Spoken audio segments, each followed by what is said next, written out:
तो माताओं, उन दिनों माताओं को कोई अनर्गल बातें नहीं करनी चाहिए और मोबाइल तो बिल्कुल नहीं देखना चाहिए।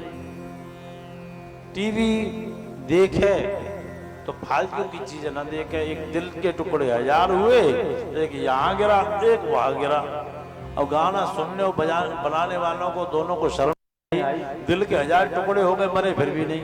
इतना सा ब्लॉकेज हो जाए हार्ट में तो आदमी सीधा दिल्ली मेदांता में भर्ती होता है, गुड़गांव में। बताओ क्या संस्कार है आदमी के। मैं 100 साल पहले प्यार करता था, करता हूं, करता रहूंगा। आदमी है कि भूत मरा ही नहीं अभी तक।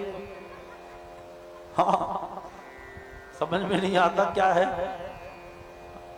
तो भैया जैसा सुनोगे वैसे आपकी संतान आवेगी। रामायण पढ़ोगे तो घर में रघुनाथ आएंगे और दिल के टुकड़े 1000 सुनोगे तो वैसे ही बालक आएंगे। कैसे होंगे? पैंट तो ऐसे पहनेंगे जैसे पैंट उतर रहा है। सच बता रहे हैं, पैंट ऐसे पहनेंगे जैसे पैंट उतर रहा है। और आजकल वो क्या कहते हैं उससे, वो कटिंग चली है पता नहीं कौन सी के, इधर उधर के साफ करा लेते हैं, 2-3 लकीरें खिंचवा लेते हैं और बीच में ऐसे मुर्गे जैसे खड़े कर लेते हैं। जब घोड़ा होता है ना, घोड़े के बीच में बाल होते हैं। भगवान आदमी बना के भेजता, ये घोड़ा बन जाते हैं, उस पर जेल और लगा लेते हैं, लाल लाल करवा लेते हैं।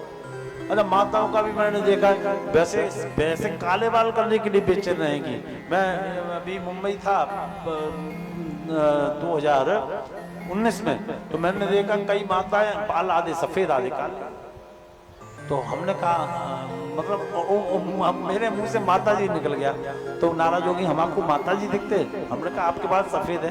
बोले कि इसके लिए बहुत पैसा खर्च करना पड़ता है। हमने कहा आदमी काले बालों के लिए पैसा खर्च करता है, ये सफेद बालों के लिए कर रहे हैं। तो ये तो भारतीय संस्कृति हो गई है।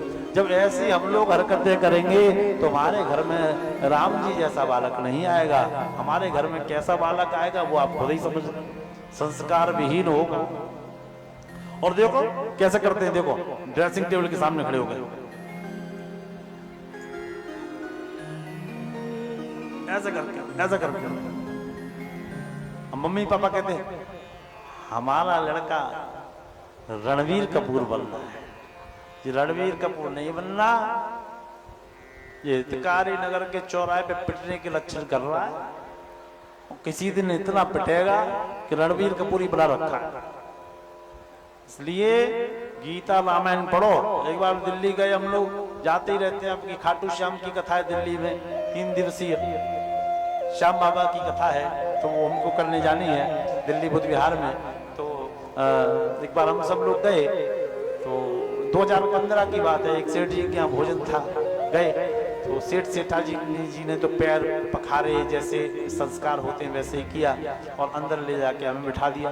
बेटा थोड़ा अभिमानी था और वो नई फैशन वाला था, तो वो हम लोगों को तो मूर्ख ही समझते हैं। हम लोगों को समझते हैं हम लोग पढ़े लिखे नहीं है। तो मोबाइल में कुछ किट किट किट किट कर रहा था। अब पबजी कहते हैं, क्या कहते हैं, कह रहा था मार मार मार, ऐसे कुछ कर रहा था। हमने सोचा ये इससे मानसिक विकृति है। हमने कहा क्या हुआ? तो उसकी मम्मी पापा बोले पबजी खेल रहा है।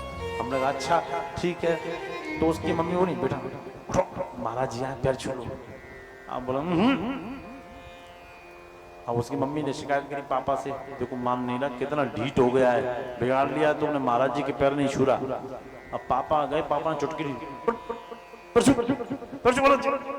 अब उसने गुस्सा में मोबाइल लिया और ऐसे मारा, दीवान बेड में मारा, उठ के आया और ऐसे करके पैर छू, देखो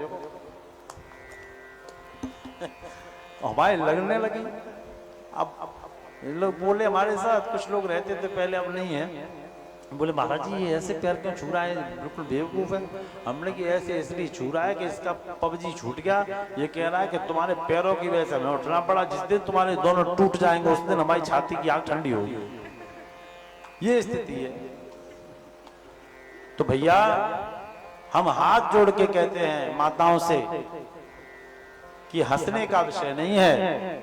हमने अगर बहुत जल्द अपने कदम वापस नहीं लिए तो हमारे आने वाली संतानें हमारे साथ वो आचरण करेंगे कि हमारी आंखें देखना पसंद नहीं करेंगी उन आचरणों को। इसलिए बच्चों को संस्कारित करिए।